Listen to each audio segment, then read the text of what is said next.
69 গণ আন্দোলনে আমরা প্রত্যক্ষভাবে অংশগ্রহণ করেছি।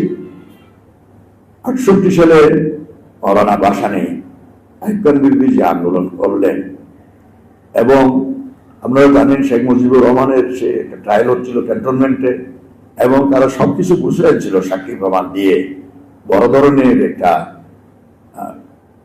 শাস্তি বিধানের জন্য। কিন্তু মৌলানা ভাসানী সেই অসামান্য এবং সেই বজ্রকণ্ঠ, এবং ওনাকে যে আপনারা জানেন প্রফেট অফ ফায়ার হিসাবে বিদেশি পত্রিকাগুলো বলেছে, ওনার ভূমিকার জন্য পুরো দৃশ্যপটটা বলতে চায়, এবং শেখ মুজিবুর রহমান বেরিয়ে আসে এবং পুরো রাজনীতির মোড় অন্যদিকে চলে যায়। তার ফলশ্রুতিতে 70 সালের নির্বাচন হয়, এবং নির্বাচনে এখানে আওয়ামী লীগ মেজরিটি পায়, কারণ এর ভিতরে মৌলানা ভাসানী এই নির্বাচনে অংশগ্রহণ করেন নাই। এটা নিয়ে অনেক ঘটনা আছে, এগুলো সংক্ষিপ্ত পরিসরে আরোপ করার দরকার নেই।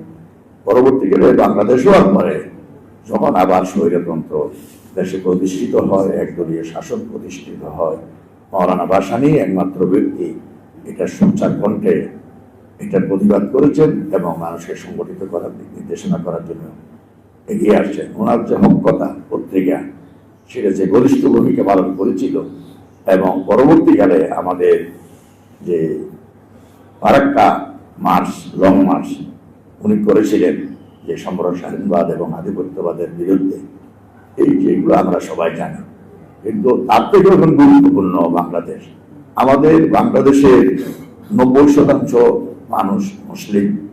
এখন ইসলামকে ধারণ করা এবং ইসলামের ভূমিকা কিভাবে রাখা যায়, এইগুলো নিয়ে আমরা দেখছেন সামনে অনেক প্রচেষ্টা হচ্ছে, অনেক কর্মকাণ্ড সামনে চলে আসছে। জনগণের ইসলামের যে রূপ সামনে আসতেছে, সেখানে আমরা মনে করি মৌলানা ভাসানী একজন ইসলাম চর্চা করে গেছেন, এবং উনি কি দৃষ্টিতে ধর্মকে দেখতেন।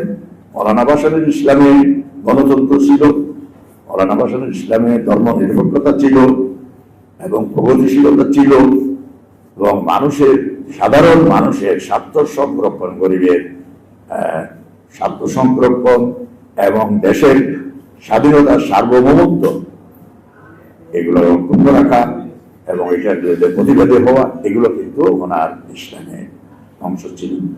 তো সেই হিসেবে আমার মনে হয় মৌলানা ভাসানীকে যখন আমরা সামনে নিয়ে আসবো, এই সমস্ত দিকগুলো জনগণের সামনে চলে আসবে।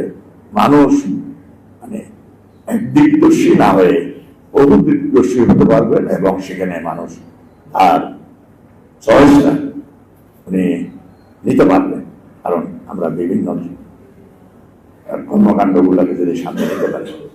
আর একটা জিনিস লিখছেন যে আমাদের 54টা ভারতের সাথে 54টা অভিন্ন নদী পানি তারা একতরফাভাবে উঠে নিয়ে যাচ্ছে। আমাদের কৃষি ব্যবস্থার মধ্যে বিশাল একটা সংকটের সৃষ্টি হয়ে গেছে। এই নদীগুলোতে বড় বড় বাঁধগুলো যখন বর্ষার সময় ওরা বাঁধ করে দেয়, আমাদের সারা দেশ প্লাবিত হয়ে যায়। যখন আমাদের পানির দরকার, তারা আবার বাঁধগুলো বন্ধ করে দেয়। আমাদের দেশ মরুভূমিতে রূপান্তরিত হয়ে যাচ্ছে আস্তে আস্তে। আন্তর্জাতিকভাবে কোনো বিধান নাই এই ধরনের উপরের উজানের কোনো দেশ ভাটির দেশের পানি একতরফাভাবে এভাবে নিতে পারে। কিন্তু আমাদের সরকার বিভিন্ন কারণে এখানে সোচ্চার হচ্ছে না, শক্ত কোনো অবস্থান নিচ্ছে না, জনগণের যে মৌলিক অধিকারগুলো সেগুলো প্রতিষ্ঠিত হচ্ছে না।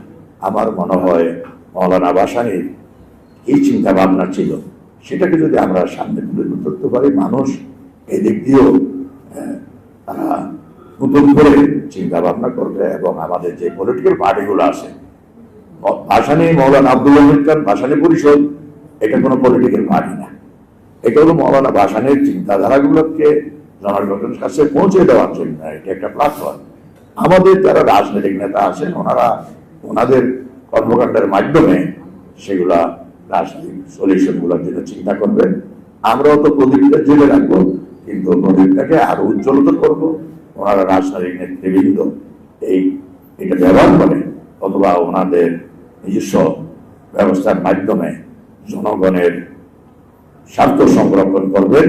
জনগণের চিন্তা ভাবনা, দেশের সার্বভৌমত্ব এবং দেশীয় এবং আন্তর্জাতিক যে সমস্ত চক্রান্ত আছে সেগুলো তার বিরুদ্ধে রুখে দাঁড়াবেন। আমরা বৈষম্য বিরোধী আন্দোলনের সময় দেখছি আমাদের প্রগতিশীল রাজনৈতিক নেতৃবৃন্দরা যে ভূমিকা রাখার কথা ছিল সেভাবে ওনারা রাখতে পারেন নাই, কারণ এগুলা অনেক প্রেক্ষাপট আছে। কিন্তু ভবিষ্যতে যে সংকটগুলো আসতেছে এখান থেকে যেন ওনারা হারিয়ে না যান, এটা আমরা প্রত্যাশা করব।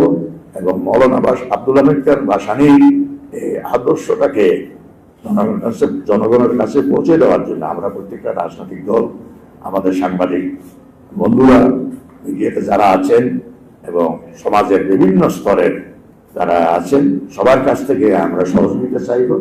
এবং আমরা বিভিন্ন প্রোগ্রাম এবং বিভিন্ন আমরা কর্মসূচি দেব। আপনাদের সবাই আমরা ঐকান্তিকভাবে আশা করবো আপনারা সবাই সমর্থন, সহযোগিতা এবং কর্মকাণ্ডের মাধ্যমে এই আমাদের চিন্তা ভাবনা ঢাকায় নিয়ে যাবেন। মৌলানা ভাসানীকে সমাজের সামনে নিয়ে আসতে পারলে আমাদের অনেকগুলো সমস্যার সমাধান হবে বলে মৌলানা আব্দুল হামিদ খান ভাসানী পরিষদ আশা করেন। আজকে আপনাদের উপস্থিতির জন্য সবার পক্ষ থেকে সবাই আবার ধন্যবাদ জানাই আমার বক্তব্য শেষ করছি। ধন্যবাদ।